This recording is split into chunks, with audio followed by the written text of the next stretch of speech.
इसको चाहिँ गोबर संसार में आज हामीले पानीपुरी बनाएर खानको लागि रेडी गर्दैछौँ। पानीपुरीको लागि आलु उसिनेर रेडी गर्दै खाने हो। ए मोबाइल खतरा खाने पानीपुरी पानीपुरी खाने हो। पानीपुरीको लागि प्याज कटिङ यता धनिया पुदिना रेडी हुँदैछ।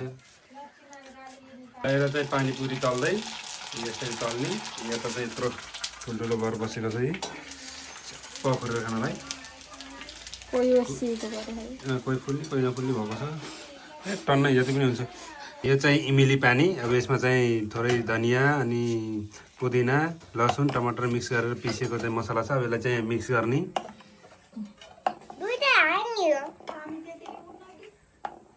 मिक्स गर्नु त ल।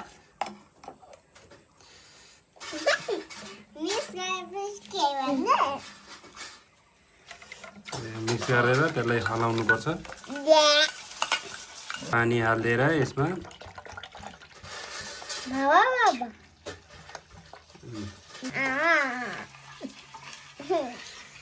पानीपुरीको मसला मम्मीले काट्दै हुनुहुन्छ।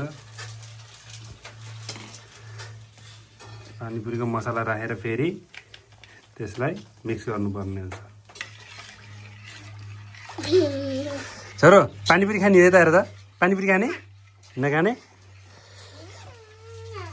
छोरोले चाहिँ पानीपुरी खाँदैन पो भन्छ त। खाने हो ल ल। चाहिँ फुल्ला रेडी भइसकेको छ है गोलगप्पा।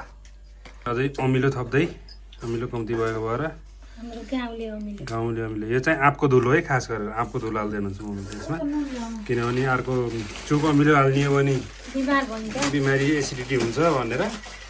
चाउचाउ आलु अनि प्याज मिक्स गरेर धनिया राखेर चाहिँ मसला बन्दैछ। पानीपुरीको लागि मसला हाल्नको लागि पानीपुरी चाहिँ फोरेर रेडी गर्दै।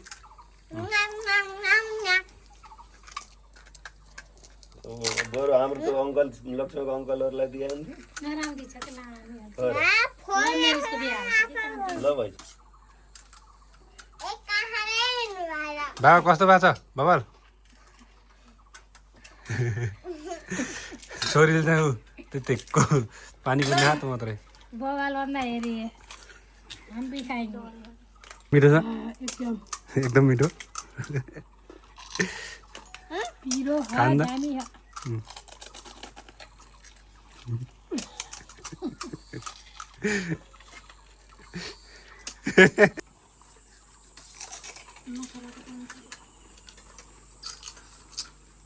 बेबी बेबी पानी हालेको खानी न?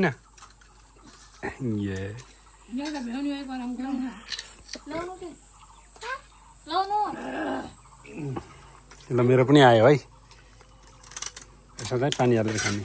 अब चाहिँ मेरो बारी पानीपुरी खाने स्पेशल दामी